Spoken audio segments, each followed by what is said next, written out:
to Booze Britain, lifting the lid on Britain's binge drinking culture. This week I want to talk about this country's problem with its drinking culture. But I don't mean broken Britain's wild teens in booze bin shame shock. I mean having a nice glass of wine at a party or a pint in the pub. The thing is, non-drinkers, like my mum, tend to find parties and pubs very boring because they involve long chats with people who get stupider and more tedious as you talk to them. I mean very long chats, 4 or 5 hour chats. Chats that simply wouldn't happen over coffee or tea at a cafe where an hour and a half is surely the maximum, even if it's going brilliantly. It goes like that. And it's not necessarily because everyone gets legless, just that even small doses of alcohol allow you to do things you couldn't or wouldn't do otherwise. This simply would not be possible if everyone wasn't on a drug, in this case alcohol. It's understandable that we need alcohol to get through 3 hours of finding things to say to acquaintances and strangers we have to pretend are somehow immediately our friends, CF parties, but it seems we also need it to get through 5 hours of finding things to say to people who actually are our friends, CF pubs. Talking to my mum makes me wonder, are we in denial about how much of the way we've constructed our society relies on us spending our evenings very lightly pissed? It's a well-known stereotype that we Brits love to drink. And by drink, we mean drink. Beer, wine, cider, spirits, bubbly. You name it, we can down it. But where did this reputation even come from? And more importantly, is it true? Well, you only have to watch Brits abroad to see that we definitely drink for different reasons than many of our European friends. In Spain, Greece and France, people seem to drink alongside food, contributing to an experience which is enjoyed with friends. But in the UK, people seem to drink with the sole aim of getting drunk. Drunk, wasted, pissed, trashed. These are some of the words you'll hear Brits refer to themselves as when stumbling out of a club at 3 a.m. The legal age for drinking in the UK is fairly complicated. You have to be 18 in order to buy alcohol from a shop or a bar. But if you're 16 or 17, you are legally allowed to have beer, wine or cider with a meal as long as you're accompanied by an adult and it's bought by an adult. But not spirits. It's illegal for 16 or 17-year-olds to have spirits because that makes sense. Yeah, if you're between the ages of 5 and 16 though, you can legally drink alcohol at home. That's right, as long as you're 6 years old, you can drink alcohol at home legally. Although the government do recommend that an alcohol-free childhood is the healthiest and best option. So perhaps this is why Brits drink more heavily than other countries, because we start earlier than anyone else. No one quite knows the reasons why Brits love booze so much. But in terms of socialising, it is a huge part of British culture. According to Alcohol Concern, drinks are 61% more affordable today than they were in the 80s. Unless you live in London, then you're forced to choose between having one cocktail on a night out or paying rent. But before you assume that we Brits are the heaviest drinkers, you might be interested to know that we're in good company when it comes to the amount of alcohol consumed. Although the French might have a civilised meal with their drink, they actually drink more alcohol per year than us. So do Australians and many Eastern European countries. They just don't stumble out of clubs, vomit on the pavement and drunk call their ex. It is often described as one of life's simple pleasures, having a drink. But being told we as a nation get drunk more often than drinkers anywhere else in the world could be cause for a rethink about our habits. Do you reckon you drink too much? On a night out, probably yes. But what else can you do? On the weekend, I probably do drink quite a lot, so I would say binge drinking occasionally. Do you drink to get drunk? Yes. I think we all drink too much. Don't show my mum. And it appears to be a trend in the UK. A new survey found Britons get drunk just over 51 times a year. Just under a fifth regretted their drinking sessions compared to 20% globally. And nearly 4% of UK respondents had to seek help for their alcohol use. And that is the worry. Despite numerous reports suggesting that we are actually drinking less here in the UK, it's those at the acute end that are a concern, as the number of people being admitted to hospital due to alcohol-related problems increase. Services to help those with an addiction are being cut. Services like the Beresford project in Woolwich, where Natasha's been coming for 4 years. I started drinking to cope with what happened. Literally, at the time, I was just killing myself drinking. With her psychologist by her side, she told me how important this centre was when her life spiralled out of control. You are living, breathing proof of why these places exist. Yeah, they save lives. literally save lives. If it's not here, people are just going to drink themselves to death, use to death. A lot of people, when they have an addiction, they choose drink or drugs, the underlying problem is it's mental health. There's something around mental health there that needs to be looked at. Unfortunately, Natasha's is not a lone story.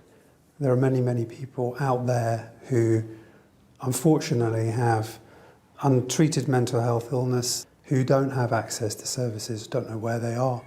Squeezed local authority budgets have meant drug and alcohol addiction services in England have been cut by 17%. But the reality of cuts is death, says one of the country's leading addiction psychiatrists. People are sick and people are dying and they're not getting the help that they need. And this is primarily because of funding cuts to local authorities? Absolutely, funding cuts and also therefore the loss of expertise within the service.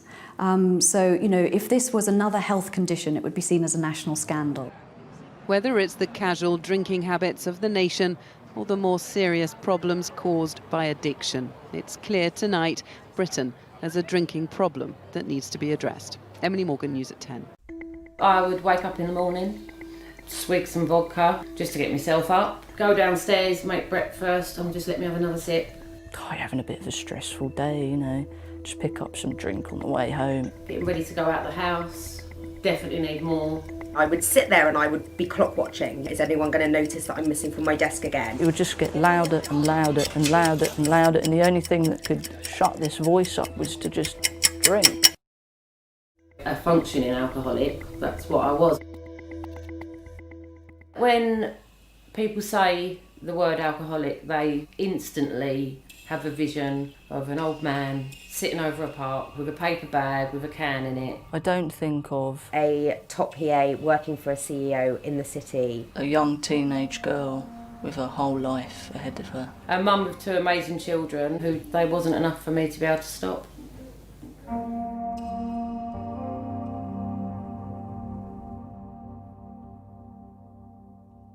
In the UK we have a drinking culture here, so it's normalised across the board, so it's very difficult to spot who has a problem and who doesn't. A lot of my friends at the time could have several drinks and stop and go to bed and go to sleep. I never wanted the party to end. I used to go out all the time to all the pubs and bars down here, half-price drinks.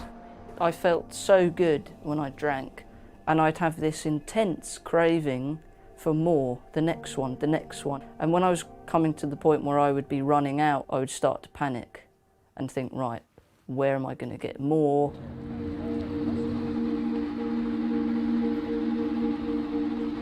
The very first job I ever had was in media. The whole drinking culture was not just accepted, but expected.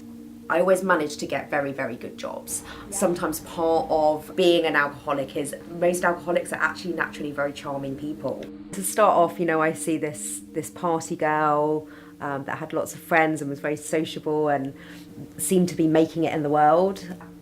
That facade kind of quickly faded.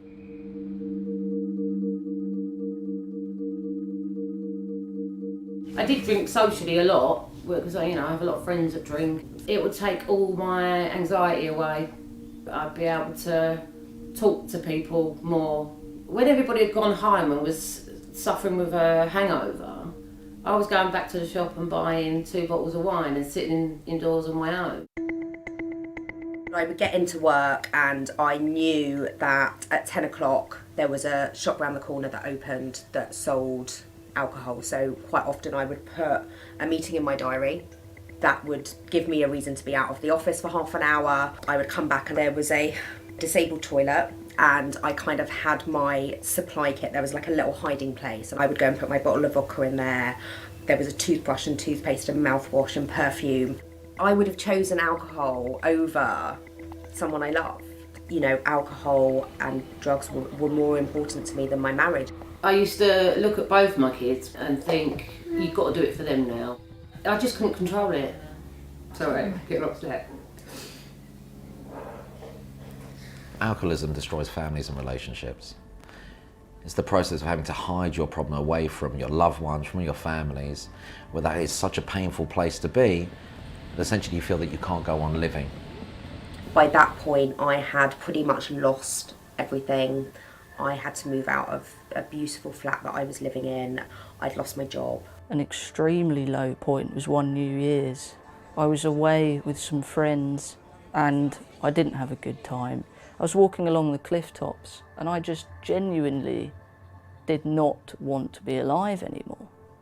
I just wanted to take myself out, so I didn't have to go through that shame of telling people what the problem really was. And I just looked out to the sea and I really just thought, this is my life, I'm miserable, I'm losing people around me. And I took a lot of tablets. My friend came down to my room and found me unconscious in my bed. And the only thing that I do remember is hearing my mum scream. And that was several months before I got sober.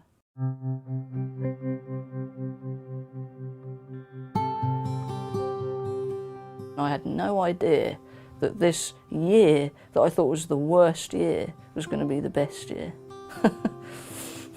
As scared as I was to break out of that relationship, it was becoming a matter of life or death. I just remember sort of waking up and I'd kind of been on this like weekend bender. It was like a spark had been lit inside of me and I realised that I wanted to live.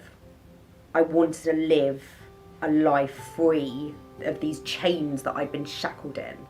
There is help available. Call a helpline, speak to somebody. People aren't alone. You're not the only person. It's about, for the first time, actually coming out of isolation and being in a community where you can express what's truly going on for yourself and addressing those problems. Double please. I often refer to it as my ex-husband, and he was the most gorgeous thing in the world. This person still loves me and wants me, even after all these years. It is like it talks to you. It sounds crazy, but it is. It's like, you know, if the day ends in Y, it's a reason to drink. I took my daughter into a supermarket before, she's had a tantrum and someone would turn around and say, oh, but you can't wait for that glass of wine when you get in. It's Coca-Cola o'clock now, yeah. For the alcoholic who's just gone through treatment and going back into society, it's a massive problem being surrounded by alcohol because it's so normalised and legal. Society is flooded. On my Instagram, you know, things come up, you know, adverts for vodka and they make it look really glamorous and all these funky coloured gins and beautifully decorated boxes of champagne, and it plays into the whole romanticising that people do around drinking.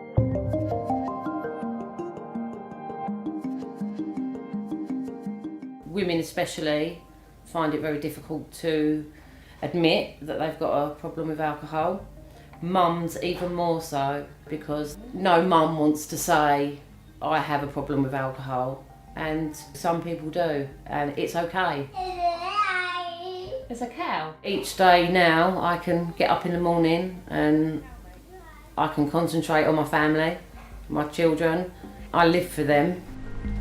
There's still parts of me that are vulnerable, but I'm completely different. I'm sort of like a phoenix that's risen from the ashes. Sometimes the best days are the days where it's been absolutely shocking and awful and the worst day ever and I haven't picked up a drink. There's not a day that I don't think about alcohol. It's in my mind every day, but it is no longer at the forefront, and I will continue to do each day at a time the strongest that I can.